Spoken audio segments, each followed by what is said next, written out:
No cartório, segundos antes de assinar a liberação dos 24 milhões que herdei, o tabelião me mostrou um documento. Era uma procuração com minha assinatura. Só que eu nunca assinei aquilo. Meu filho estava ali, de pé ao meu lado, dizendo ao advogado dele que eu tinha demência e não podia mais responder por mim.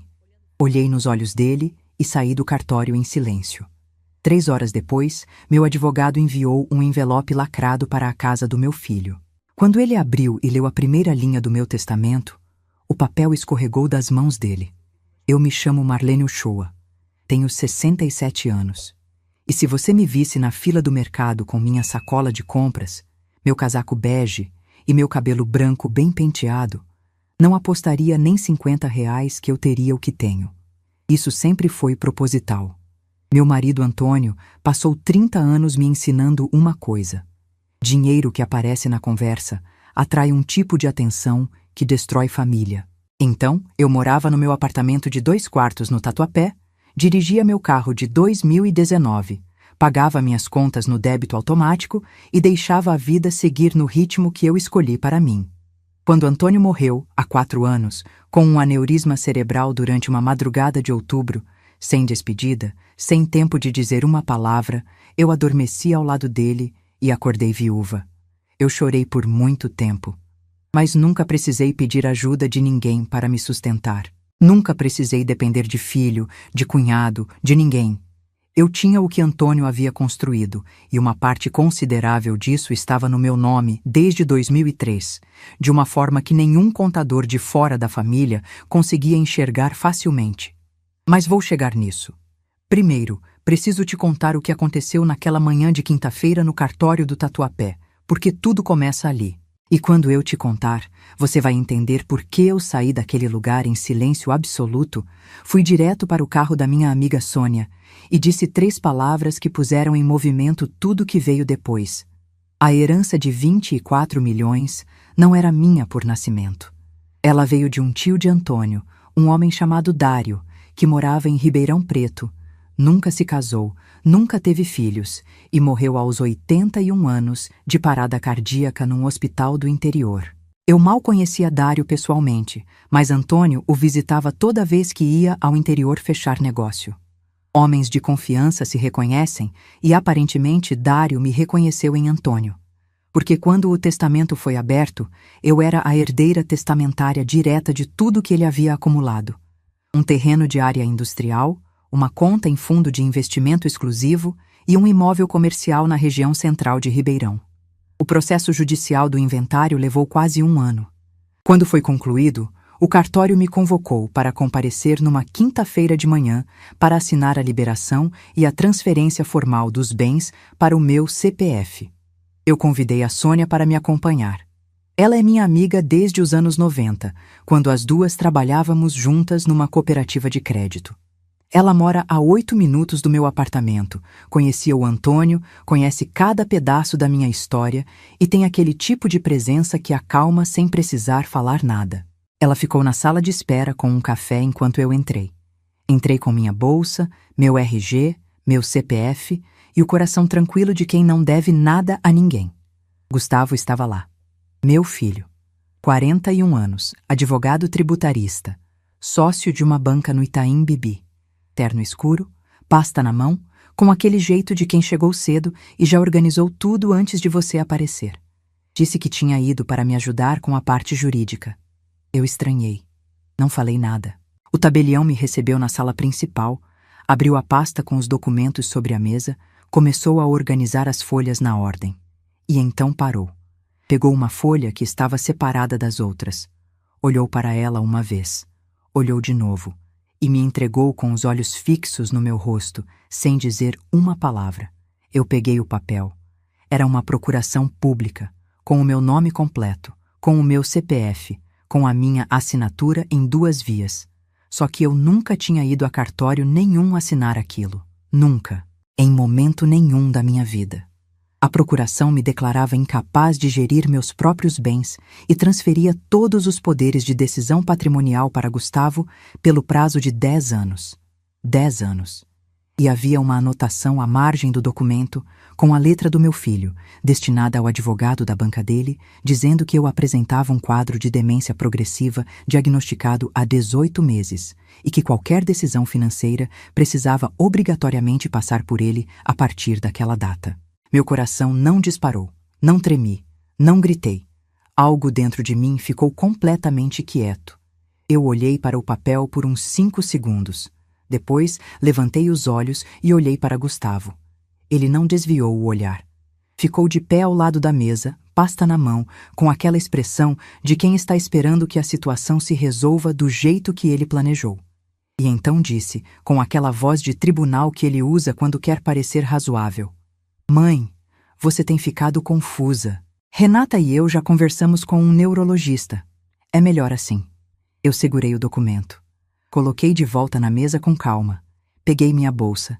Virei para o tabelião e disse obrigada. E saí do cartório sem pronunciar mais uma palavra. Nenhuma. Sônia me viu pela porta de vidro e levantou antes que eu chegasse até ela. Ela conhece meu rosto há 30 anos. Soube que alguma coisa havia quebrado só pela forma como eu segurava a bolsa. Me pegou pelo braço no corredor e disse: "O que foi?" Eu disse: "Me leva até o Humberto agora." No carro, peguei o celular e mandei mensagem para o Dr. Humberto Nunes, meu advogado de família e planejamento patrimonial, amigo meu e do Antônio há 22 anos. Mandei 3 palavras: "Procuração falsa, Gustavo." Ele respondeu em 40 segundos: "Estou esperando. Não fale mais nada com ele." Você precisa entender quem é o Humberto para entender o que vem a seguir. Humberto Nunes tem 64 anos, trabalha com planejamento patrimonial há mais de 3 décadas e foi ele quem ficou ao lado do Antônio quando toda a estrutura da nossa holding familiar foi construída em 2003. Ele é um dos 3 advogados no mundo inteiro que sabem exatamente o que existe no meu nome. Não é só um advogado. É a pessoa em quem meu marido confiou os segredos mais importantes da vida dele. E que agora estava sentado na mesa do escritório dele no paraíso, de camisa branca e expressão fechada, ouvindo tudo o que eu tinha para contar. Quando terminei, ele ficou em silêncio por uns 20 segundos. Depois disse: "Marlene, ele não sabe o que você tem. Ele acha que está controlando uma viúva com 24 milhões. Não sabe que está mexendo com alguém que tem muito mais do que isso estruturado de uma forma que ele nunca vai conseguir rastrear pelo CNPJ público." Aquilo foi a primeira vez que senti algo parecido com alívio. Porque Gustavo havia crescido ouvindo sobre a herança como se fosse tudo. A empresa que o pai tinha construído, o inventário, os imóveis registrados no nome do casal. Ele nunca perguntou o que havia especificamente no meu nome. Nunca imaginou que houvesse algo a perguntar. E Antônio havia estruturado tudo de uma forma que protegia exatamente essa ignorância. Mas esse era o nosso trunfo maior. E ainda não era hora de usá-lo. Naquela tarde, enquanto eu estava sentada na sala do Humberto assinando os primeiros documentos de reação, ele mesmo redigiu uma notificação extrajudicial detalhada e enviou por motoboy para a casa de Gustavo no Brooklyn. A notificação informava em linguagem formal e precisa que qualquer movimentação nos bens listados no meu CPF, incluindo os 24 milhões da herança do Dário, seria tratada como esbulho patrimonial e que evidências de falsidade documental já estavam sendo analisadas por perito contratado. O motoboy fotografou o protocolo de recebimento assinado e enviou a imagem para o celular do Humberto às 18h42 daquela quinta-feira. Dias depois, com o testamento atualizado lavrado em cartório com 2 testemunhas, Humberto me disse que a reação de Gustavo havia chegado de forma indireta. Ele havia cancelado 2 compromissos na banca naquela tarde e ficado em silêncio por 48 horas. Eu não senti satisfação, senti frio, porque eu sabia que aquele silêncio não era derrota, era planejamento. E o que vinha a seguir seria muito pior do que uma procuração falsa num cartório. Preciso te contar uma coisa sobre o Gustavo antes de continuar, porque se eu não contar, você vai achar que estou exagerando. Eu criei aquele menino com tudo que tinha. Escola particular desde os 4 anos, faculdade de Direito na PUC, pós-graduação em Lisboa, paga por mim e pelo Antônio sem que ele precisasse pedir. Quando ele passou no exame da OAB, eu fiz uma festa com 60 pessoas num restaurante de Moema. Quando ele abriu a banca com 2 sócios, eu fui a primeira a ligar de manhã para parabenizar. Eu amei aquele filho com uma entrega que, olhando para trás agora, me deixou completamente cega para o que ele estava se tornando. Renata entrou na família há 8 anos. Médica dermatologista, consultório em Moema. Nos primeiros 2 anos me ligava todo domingo. Depois que Tomás nasceu, as ligações foram espaçando. Depois que a clínica dela começou a lucrar, pararam completamente. A última vez que jantei na casa deles, há 2 anos, ela me recebeu com uma expressão que eu levei semanas para entender. Era a expressão de quem está tolerando uma visita inconveniente, não de quem está recebendo a sogra. Eu ignorei os sinais porque não queria vê-los. O Gustavo que organizou a falsificação da minha assinatura, que levou um laudo psiquiátrico inventado para um cartório, que ficou de pé ao meu lado enquanto eu segurava um documento que provava que ele havia me traído. Esse Gustavo foi se construindo em silêncio enquanto eu fechava os olhos. E o pior é que ele é inteligente. É articulado. Conhece a lei melhor do que a maioria dos advogados que já conheci. Ele não foi manipulado por ninguém. Ele construiu aquele plano sozinho, com paciência de quem entende de prazo processual, de quem sabe exatamente quanto tempo leva para uma interdição voluntária tramitar, de quem calcula risco como se estivesse analisando uma carteira de cliente. Ele odiava esperar pela herança no tempo certo, no meu tempo. Então decidiu antecipar. E eu precisava entender tudo isso antes de agir. Porque contra um filho inteligente que usa o direito como arma, você não pode reagir com raiva. Você precisa reagir com mais inteligência do que ele jamais esperou que você tivesse. Humberto me disse naquela noite, antes de eu ir embora do escritório: Marlene, deixa ele achar que ganhou, deixa ele se mover. Quanto mais ele se mover, convicto de que você está fraca, mais rastro ele vai deixar. Eu entendi, e naquele momento tomei a decisão mais difícil que já tomei na minha vida. Fingi que tinha perdido. Antes de continuar, eu preciso te perguntar uma coisa. Se você estivesse no meu lugar, segurando aquela procuração com a sua própria assinatura falsificada, com o seu filho de pé ao seu lado esperando você assinar, o que você teria feito? Me conta nos comentários. Porque o que eu fiz a seguir, muita gente achou que eu não teria coragem. Humberto trabalhou por 2 semanas em silêncio antes de qualquer movimento formal. Ele me pediu uma coisa: paciência. Me explicou que se eu protocolasse uma queixa naquele momento, Gustavo ia acionar todos os recursos que um advogado tributarista com 12 anos de banca consegue mobilizar. Ia construir a narrativa de que a mãe estava confusa, ia contratar psiquiatras próprios, ia produzir laudos, ia transformar aquilo num embate de perícias que poderia durar anos. Eu precisava de mais. Precisava de provas que ele não conseguisse contestar, de uma cadeia de evidências que fechasse em cima dele como uma porta de cofre. Então, Humberto contratou Rodrigo Takaishi. Rodrigo tinha 52 anos, cabelo grisalho rente ao crânio e havia passado 17 anos como perito no Instituto de Criminalística de São Paulo antes de montar sua própria consultoria. Era o tipo de homem que analisa papel como outros homens analisam rosto. Cada detalhe conta, cada inconsistência fala.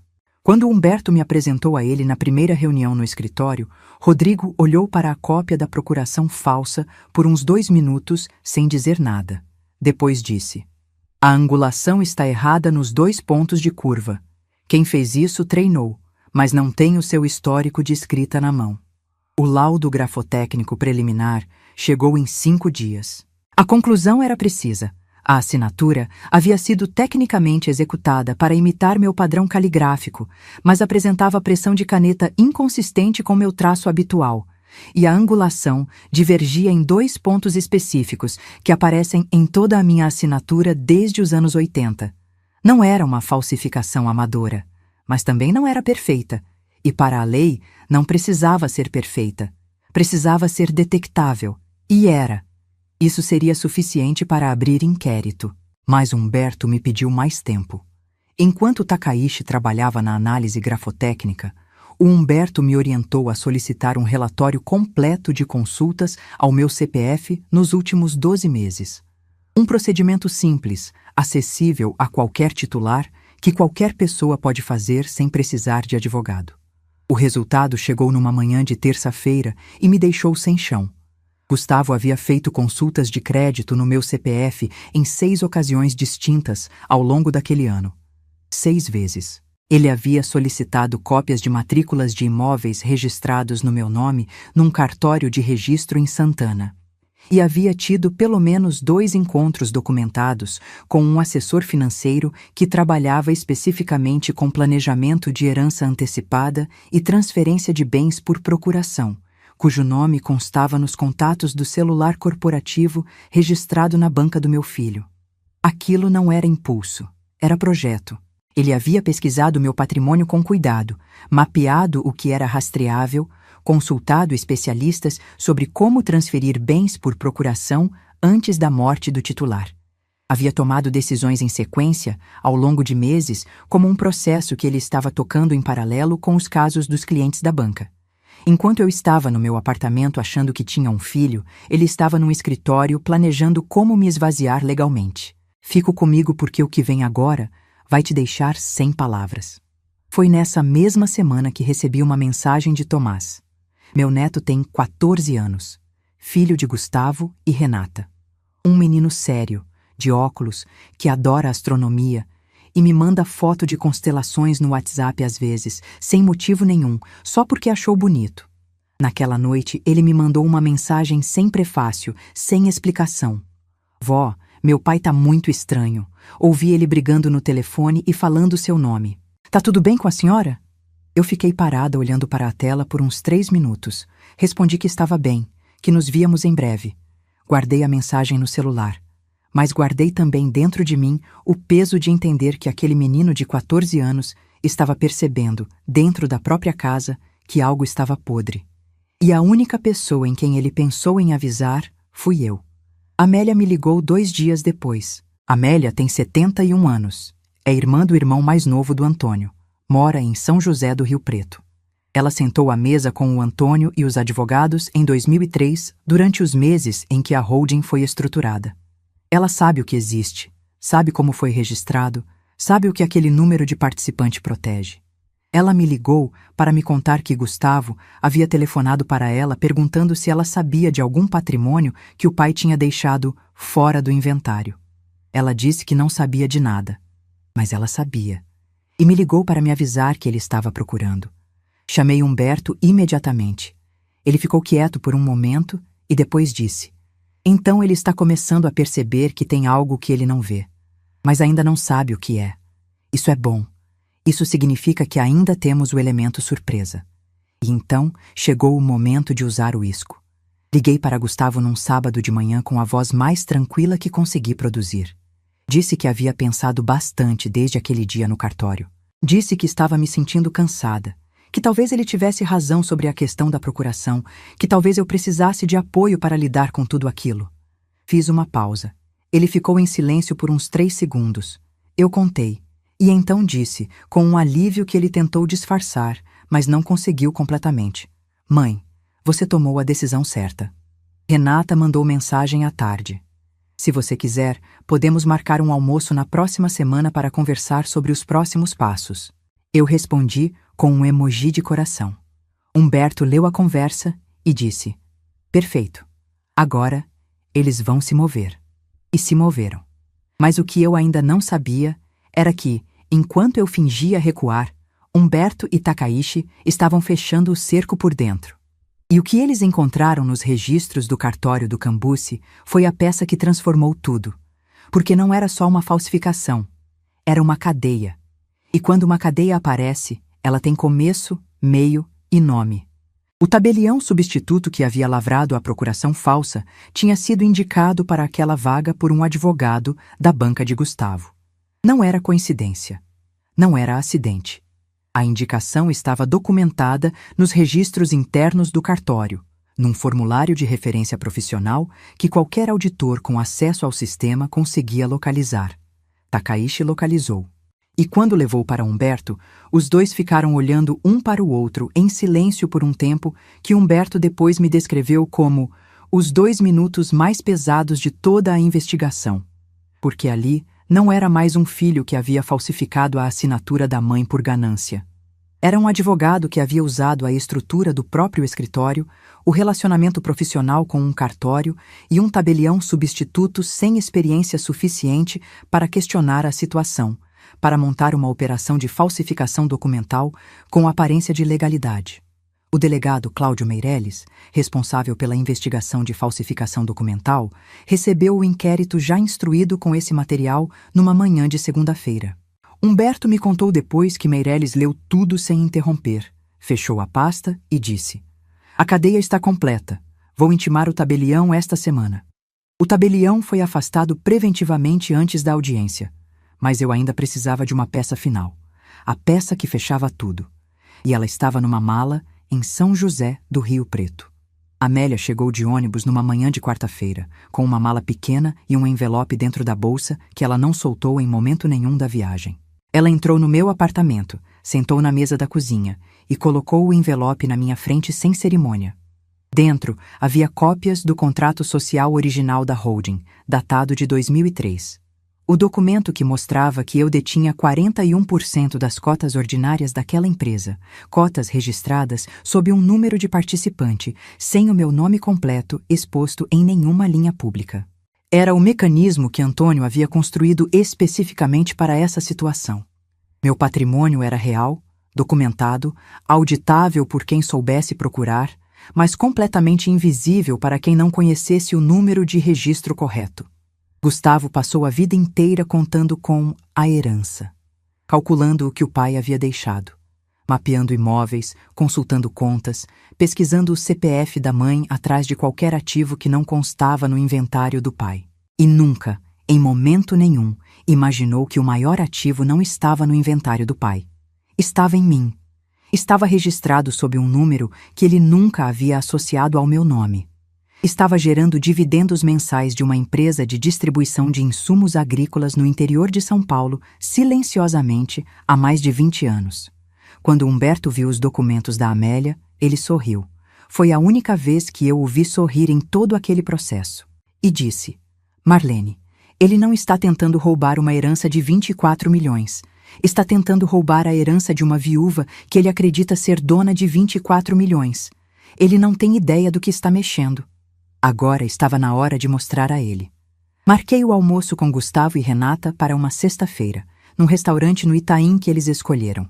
Um lugar com aquele tipo de decoração que diz mais sobre quem quer ser visto do que sobre quem gosta de comer bem. Cheguei com a Sônia, que ficou numa mesa ao lado como se fosse um encontro casual. Cabelo arrumado, bolsa nova, fingindo ler o cardápio. Humberto ficou do lado de fora, num carro alugado, disponível por telefone. Gustavo chegou de terno, Renata de vestido preto, os dois com aquele sorriso que eu reconhecia de longe. O sorriso de quem acha que já ganhou e está apenas aguardando o protocolo formal de entrega. Eu estava com a bolsa no colo e 3 documentos dobrados dentro. O almoço começou com Gustavo falando sobre o neurologista que queria me apresentar. Ele usou aquela voz, a voz de filho preocupado, cuidadoso, que está sacrificando o próprio tempo para ajudar a mãe idosa. Disse que ele e Renata tinham pensado muito sobre como organizar melhor minha vida nos próximos anos. Que o apartamento do Tatuapé era pequeno demais para minha fase. Que havia um condomínio fechado em Alphaville com estrutura completa para pessoas da minha faixa etária, que eles tinham visitado e achado excelente. Que seria mais prático, mais seguro, que eu ficaria bem cuidada. Renata concordava com a cabeça enquanto ele falava. Tinha aquela expressão de esposa solidária que ela havia praticado o suficiente para parecer natural, quase. Se eu não a conhecesse há 8 anos, teria funcionado. Quando Gustavo pausou para beber água, foi Renata quem abriu a pasta que estava ao lado da bolsa dela. Tirou um documento de dentro e deslizou na minha direção pela mesa, como se fosse um gesto natural, de quem está apenas facilitando uma conversa que já havia sido decidida antes. Era uma minuta de autorização de administração de bens.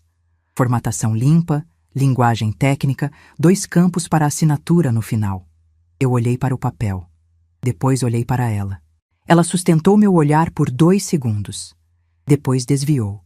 Foi nesse segundo que eu entendi completamente. Ela sabia de tudo. Não era cumplicidade passiva de esposa que fecha os olhos. Era cumplicidade ativa de quem participou de decisões, de quem leu os documentos, de quem ficou em silêncio enquanto a conta bancária crescia. Ela havia deslizado aquela minuta na minha direção com a confiança de quem já ensaiou o gesto. Eu deixei o papel parado na mesa. Gustavo continuou falando. Disse que tinha um amigo na justiça que poderia agilizar a questão da procuração, que era melhor resolver tudo em família do que deixar para advogados complicarem mais.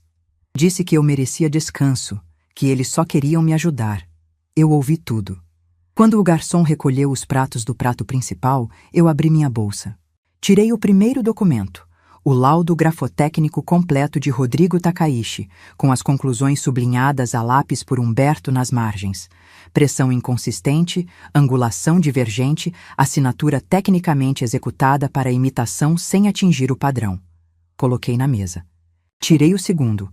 A notificação extrajudicial assinada pelo Humberto, informando que qualquer movimentação nos bens listados no meu CPF, incluindo os 24 milhões da herança do Dário, constituiria crime de gestão fraudulenta, com cópia do laudo pericial já em poder do signatário. Coloquei ao lado. Tirei o terceiro. A comunicação formal de que um inquérito por falsidade ideológica e uso de documento falso seria protocolado naquela semana na Delegacia de Crimes contra o Patrimônio, com o laudo pericial e a cadeia de indicação do tabelião já anexados.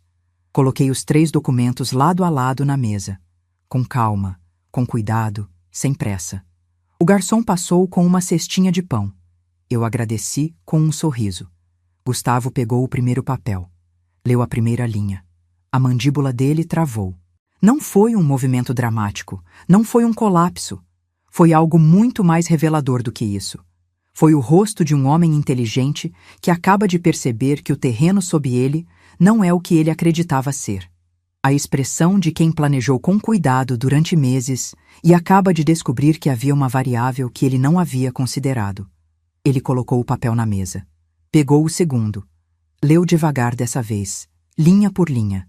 Renata estava olhando para ele. Ela não leu os documentos. Ela leu o rosto do marido.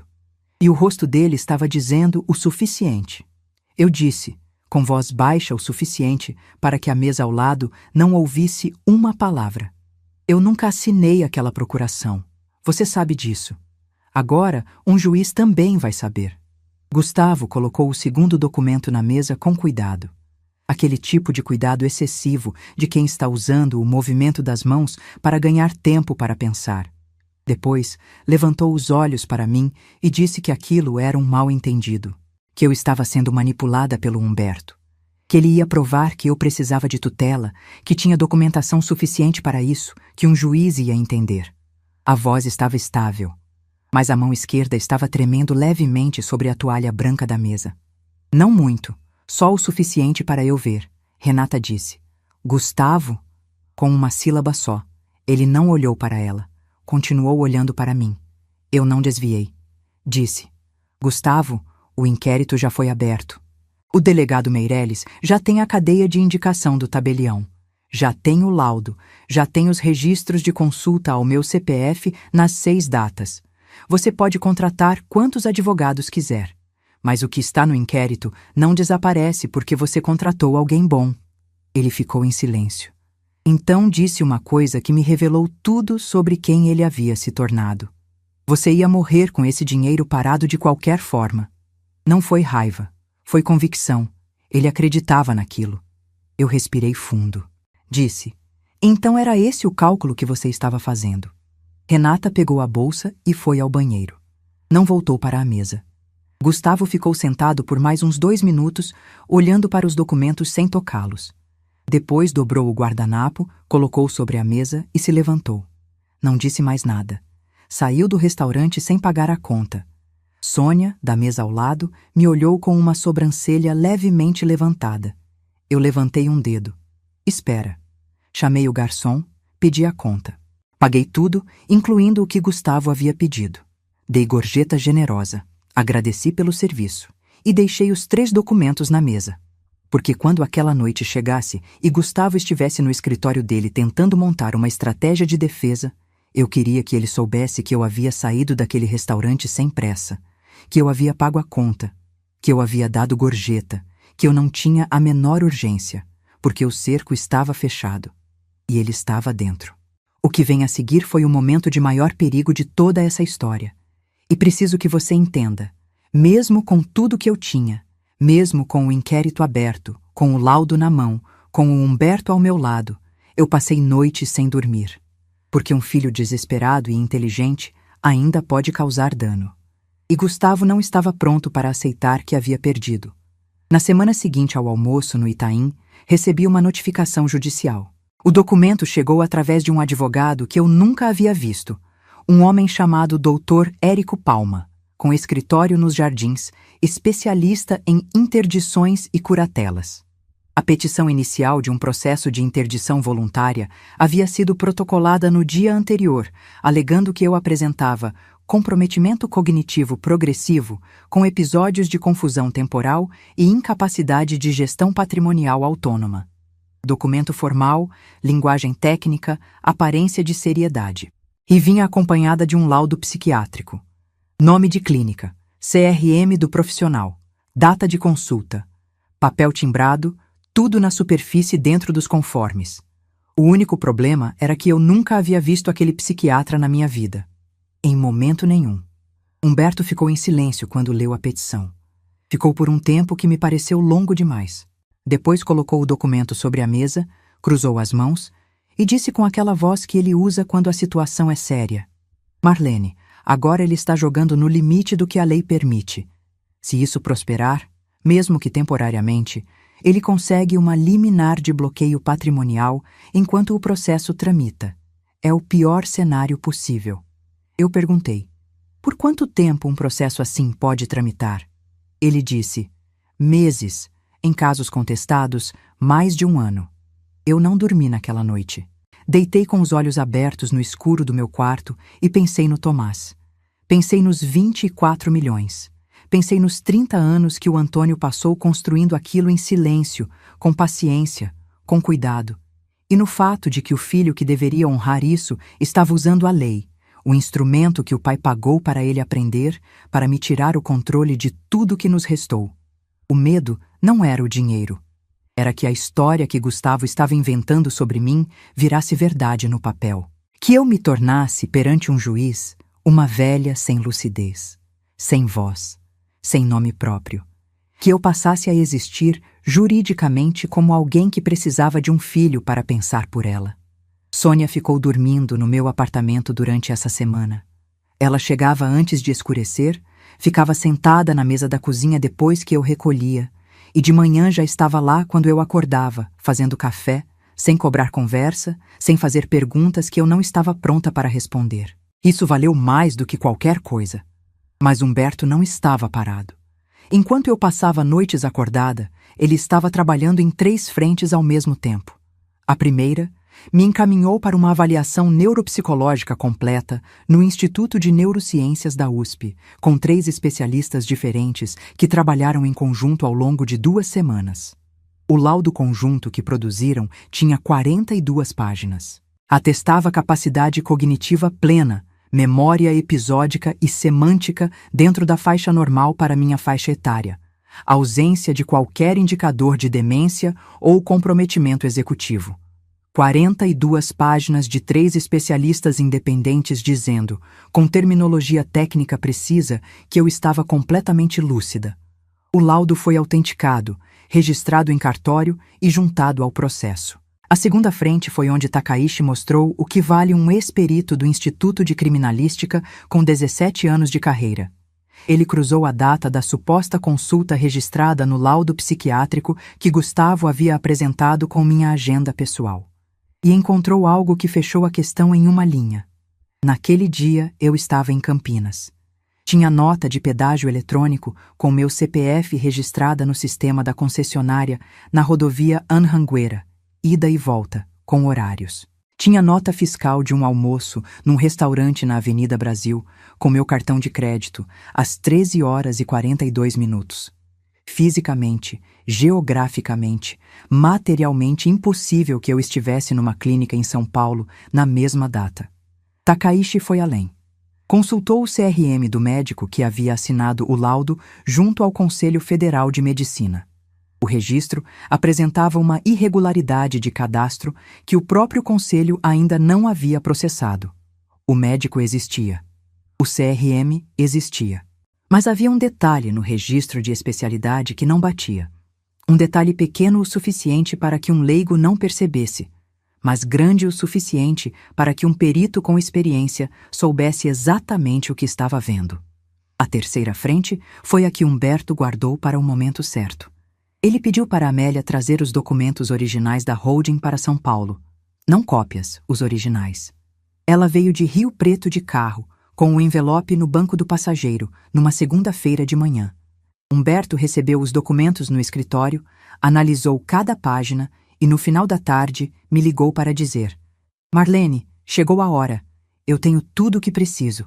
Vamos encerrar isso. E então ele me explicou o que eu ainda não sabia completamente. Gustavo havia pesquisado meu CPF, mapeado meus imóveis, consultado especialistas sobre transferência de bens por procuração. Ele havia mapeado o que era rastreável. E o que era rastreável somava 24 milhões, a herança do Dário, mais alguns imóveis menores que estavam no meu nome de forma direta. Mas o que ele nunca havia conseguido rastrear era a holding, porque a holding estava registrada com um número de participante, sem meu nome completo exposto em nenhuma linha pública, sem conexão direta com meu CPF nos registros acessíveis por pesquisa convencional. Para encontrar a conexão, você precisava conhecer o número de registro. E esse número existia apenas em 3 lugares: no contrato social original que estava na mão da Amélia, nos arquivos do Humberto e na cabeça de Antônio, que não estava mais aqui para contar. O que Gustavo acreditava que era tudo era uma fração. O maior ativo da família sempre havia sido meu, em silêncio, desde 2003, gerando dividendos mensais, crescendo, completamente fora do alcance de qualquer processo de inventário, de qualquer interdição, de qualquer procuração falsa que alguém pudesse falsificar. Antônio havia construído aquilo como uma proteção, como uma muralha invisível, e agora chegava o momento de mostrar ao meu filho o que ele havia tentado roubar, e o tamanho real do que ele nunca havia enxergado. Humberto passou os 3 dias anteriores à audiência construindo o que ele chamou de a blindagem completa. Primeiro, registrou em cartório, com 2 testemunhas, uma declaração formal de que eu havia sido submetida à avaliação neuropsicológica por iniciativa própria, por vontade livre e consciente, sem pressão de terceiros, e que o laudo resultante estava disponível para qualquer perícia judicial que fosse solicitada. Isso fechava antecipadamente qualquer argumento de que a avaliação havia sido conduzida sob influência. Segundo, juntou ao processo o extrato completo do meu histórico patrimonial dos últimos 22 anos. Não o patrimônio em si, mas a estrutura de gestão. As decisões documentadas, os contratos assinados, os registros de dividendos. 22 anos de uma mulher gerindo, com competência, bens que nenhuma pessoa com demência progressiva conseguiria administrar. A narrativa que Gustavo havia construído, a mãe confusa, incapaz, que precisava de tutela, desmoronava diante de 22 anos de registro documental.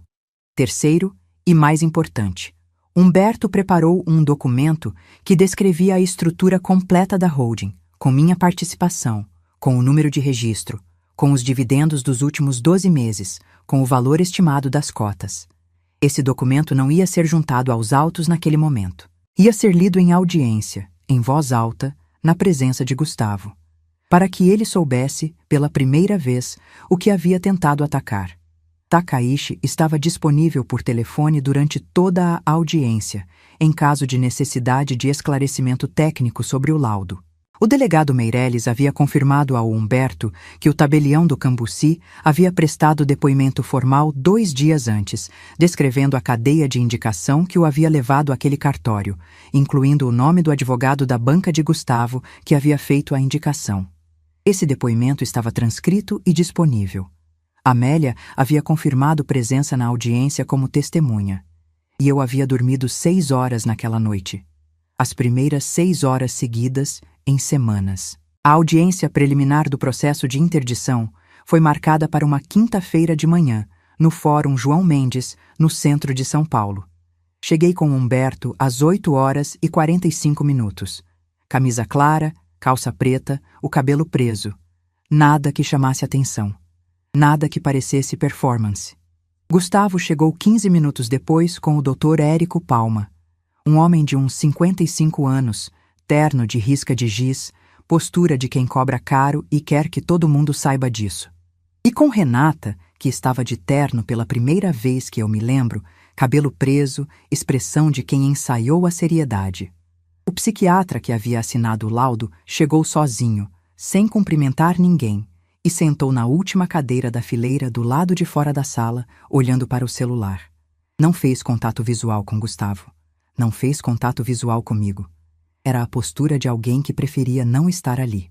A juíza se chamava Doutora Carla Bernardes. Uma mulher de uns 50 anos, cabelo curto, sem adorno nenhum, além de uma aliança fina. Postura direta, economia de gestos. Entrou na sala às 9h exatas, sentou, abriu os autos e começou a ler. Ficou em silêncio por 10 minutos, enquanto todo mundo ficou parado. Eu olhei para Gustavo durante esses 10 minutos. Ele ficou com os olhos na frente. Uma vez desviou brevemente para mim e desviou de volta. Renata ficou imóvel. A juíza fechou a primeira parte dos autos. Olhou para o psiquiatra. Perguntou em tom completamente neutro: Doutor, pode me descrever em detalhes a data, o horário e as circunstâncias da consulta mencionada no laudo? Ele deu uma resposta tecnicamente elaborada. Descreveu o ambiente da consulta, a duração, os instrumentos de avaliação utilizados, os sintomas observados. Era fluente, tinha praticado. A juíza deixou ele terminar. Depois abriu uma aba do processo e leu em voz alta, sem entonação especial, como se estivesse lendo um dado qualquer. O registro de pedágio eletrônico com meu CPF na rodovia Anhanguera, na data e horário da suposta consulta, correspondente a uma viagem de ida a Campinas. Depois, a nota fiscal do restaurante na mesma data, às 13h42, em Campinas. Depois, olhou para o psiquiatra e disse: O senhor deseja fazer alguma correção ao que declarou? Ele ficou em silêncio. Ela anotou algo no processo sem comentar. Depois virou para Humberto e disse: Doutor Humberto, pode apresentar o laudo do Instituto. Humberto se levantou, distribuiu cópias e leu em voz alta os parágrafos centrais do laudo do Instituto de Neurociências da USP. 42 páginas resumidas em 3 minutos. Capacidade cognitiva plena, memória dentro da faixa normal, ausência de qualquer indicador de demência, 3 especialistas, metodologia de escrita, assinatura autenticada. A juíza leu o documento, folheou até a última página, verificou a autenticação. Depois olhou para Humberto e disse: E o registro de consultas ao CPF da requerida? Humberto entregou o extrato. A juíza leu: 6 consultas realizadas pelo filho da requerida ao CPF da mãe ao longo de 12 meses. Ela marcou algo com a caneta.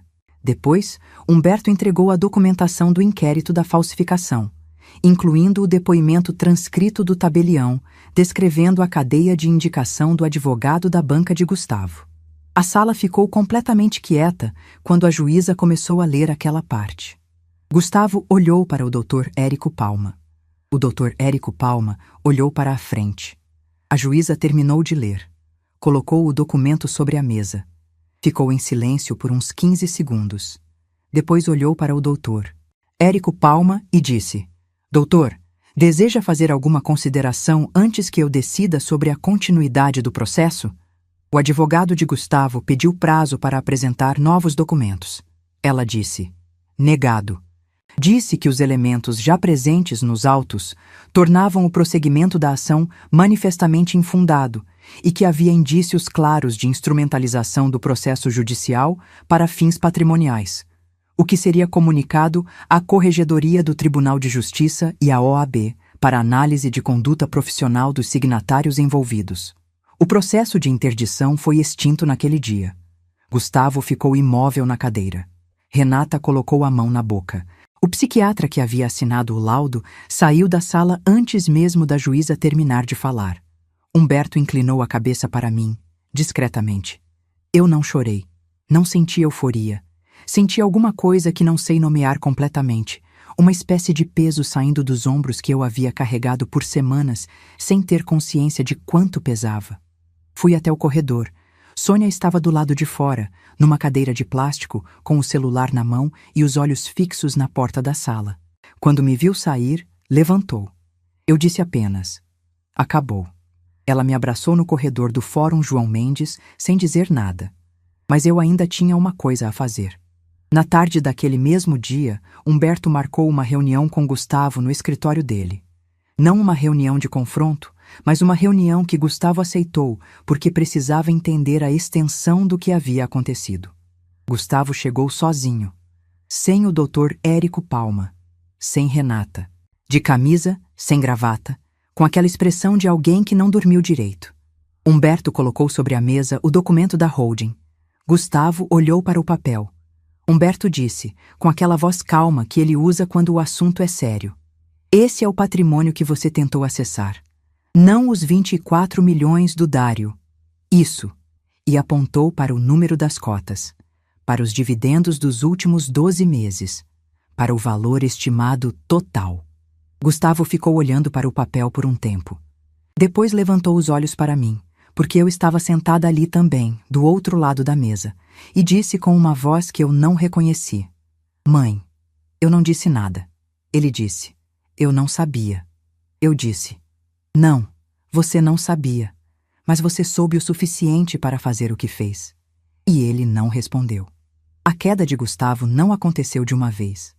Aconteceu em partes, ao longo de semanas, como uma estrutura que vai cedendo tijolo por tijolo, até que o telhado inteiro vem abaixo. Primeiro foi a banca. Os 2 sócios que haviam construído a firma com ele, ao tomarem conhecimento do indiciamento por falsidade ideológica e uso de documento falso e da comunicação da OAB sobre análise de conduta profissional, convocaram uma reunião. Gustavo me contou isso muito tempo depois, numa conversa que eu não busquei e que precisei fechar antes de terminar. Os 2 leram o depoimento do tabelião, viram a cadeia de indicação documentada com o nome do advogado da banca e disseram que não podiam manter a associação enquanto o processo estivesse em andamento. Clientes que souberam pelos corredores foram embora antes mesmo da dissolução formal. A firma que Gustavo havia levado 12 anos para construir começou a esvaziar em menos de 2 meses. O nome que ele havia passado anos construindo no mercado tributário de São Paulo, um nome que valia honorários altos, indicações de grandes clientes, mesas em eventos de associações de classe, passou a ser associado ao processo. Pessoas que o conheciam profissionalmente começaram a não atender ligações. Convites pararam de chegar. Depois foi o apartamento. O imóvel no Brooklyn, que Gustavo e Renata haviam comprado 5 anos antes num financiamento que consumia boa parte da renda mensal deles, foi colocado à venda quando as parcelas começaram a pesar sem o fluxo da banca sustentando. A corretora que cuidou da venda me contou, sem que eu perguntasse, que eles aceitaram uma proposta abaixo do valor de mercado porque precisavam de liquidez rápida. Depois foi Renata. Ela pediu separação. Segundo o Tomás, que me contava as coisas com aquela objetividade de 14 anos que às vezes é mais honesta do que qualquer adulto consegue ser, ela disse que não havia entrado naquele casamento para carregar processo, que a reputação profissional dela estava associada ao nome que ela usava e que não podia se dar ao luxo de esperar que aquilo se resolvesse. Ela retomou o nome de solteira. O consultório de Moema continuou funcionando. Tomás ficou morando com ela durante a semana e vendo o pai nos fins de semana, quando havia fins de semana possíveis. O carro de Gustavo, um sedã que ele havia trocado 2 anos antes por um modelo mais novo, foi devolvido à financeira depois de 3 parcelas atrasadas. Ele se mudou para um apartamento alugado em Muca, 2 quartos, próximo do transporte público. O processo penal ainda está correndo. Essas coisas demoram, e eu aprendi a não contar com velocidade do sistema judicial para validar o que já é real na prática. Mas o inquérito existe, o indiciamento existe, os advogados que precisam ser respondidos pela OAB, sabem que o processo existe. Gustavo acorda todo dia sabendo que existe. O tabelião do Cambuci foi afastado preventivamente e respondia ao processo disciplinar do cartório. O médico que havia assinado o laudo psiquiátrico falso foi intimado pelo CFM para prestar esclarecimentos sobre a irregularidade de registro e sobre as circunstâncias da consulta que não pôde ter ocorrido. O assessor financeiro que havia reunido com Gustavo sobre transferência de bens foi notificado como testemunha no inquérito. A cadeia que Gustavo havia construído para me esvaziar desmoronou sobre ele com a mesma arquitetura que ele havia usado para construí-la. Gustavo me ligou 3 semanas depois da audiência. Eu atendi. Ele disse que estava arrependido, que havia cometido um erro grave, o maior erro da vida dele, que precisava me ver, que precisava conversar, que queria tentar reconstruir alguma coisa. Eu ouvi tudo sem interromper. Quando ele terminou, eu disse: Gustavo, você não cometeu um erro. Você tomou uma decisão. Você se sentou, planejou com cuidado, usou o seu conhecimento jurídico, usou o relacionamento da sua banca com um cartório, fabricou um laudo, falsificou minha assinatura e foi até aquele cartório com a intenção de me tirar o controle da minha própria vida. Isso não é um erro. Erro é o que você comete quando não estava prestando atenção. Você estava muito atento. Ele ficou em silêncio. Eu continuei. Eu fui sua mãe por 41 anos. Eu paguei sua faculdade, sua pós, sua primeira viagem internacional. Eu estava na primeira fileira quando você passou na OAB. Eu fechei os olhos para os sinais que apareceram ao longo dos anos, porque eu escolhi acreditar em quem eu achava que você era. Esse foi o meu erro. Não vou repeti-lo. E disse: não vou ser sua saída agora. Não vou ser o perdão que resolve a sua conta. A porta está fechada. E desliguei. Hoje, eu acordo sem o peso que carregava. Paguei o apartamento do Tatuapé em definitivo. Tinha cogitado vender, mas decidi que não ia embora daqui por causa de ninguém. Reformei a cozinha. Comprei um sofá novo, cor de areia. Coloquei plantas na varanda que antes ficava sem uso. Viajei para Lisboa em março, não para ver pós-graduação do filho, mas para ver a cidade por mim mesma, pela primeira vez sem agenda de ninguém. Fiquei 2 semanas. Comi pastéis de nata no Belém com Sônia, que veio junto e reclamou do frio durante os 7 dias de frio e ficou em silêncio admirada nos 7 dias de sol. Marcamos o Peru para o 2º semestre. Humberto me liga uma vez por mês para me atualizar sobre o processo. Rodrigo Takaishi me mandou uma mensagem no dia em que o tabelião foi afastado, só dizendo: feito. Eu respondi com um obrigada que não cabia numa mensagem. Amélia veio passar uma semana aqui em julho. Dormiu no quarto de hóspedes que nunca havia sido usado de verdade até então. A gente ficou acordada até tarde 2 noites conversando sobre o Antônio. Não com tristeza, mas com aquela saudade que já tem espaço para ser também gratidão. Ele construiu aquela proteção para mim 22 anos antes de eu precisar dela. Ele sabia de coisas que eu ainda estava aprendendo. E Tomás, meu neto de 14 anos, que mandou uma mensagem numa noite de semana dizendo que o pai estava estranho e perguntando se eu estava bem. A gente se vê no último sábado de cada mês, num café no Tatuapé que ele escolheu porque gosta do chocolate quente de lá. Ele me conta da escola, das constelações que fotografou com o celular durante a semana, dos amigos, das coisas que está pensando. Eu escuto. Não dou conselho a não ser que ele peça. Não falo sobre o pai a não ser que ele traga. Às vezes ele traz, às vezes não.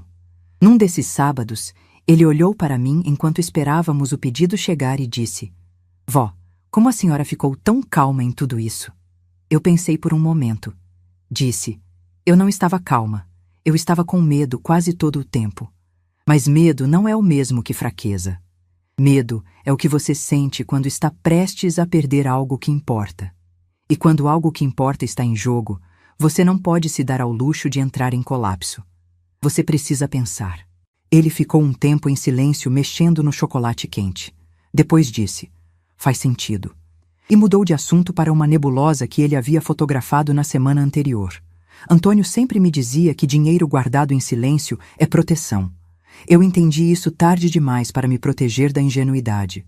Mais cedo o suficiente para proteger tudo o que realmente importava. A lição que fica, e que eu carrego agora de uma forma que não carregava antes, é essa. Não é o patrimônio que define o que você vale. É a clareza de saber quem você é quando alguém tenta redefinir isso por você. Ninguém te rouba o que você nunca revelou. E ninguém te apaga enquanto você ainda está de pé. Se você chegou até aqui, você merece saber que tem mais uma história esperando por você agora mesmo na tela. Clica nela. Eu garanto que você não vai se arrepender. E se ainda não está inscrito nesse canal, faz isso agora. É um segundo e você não vai querer perder o que vem por aí. Até a próxima.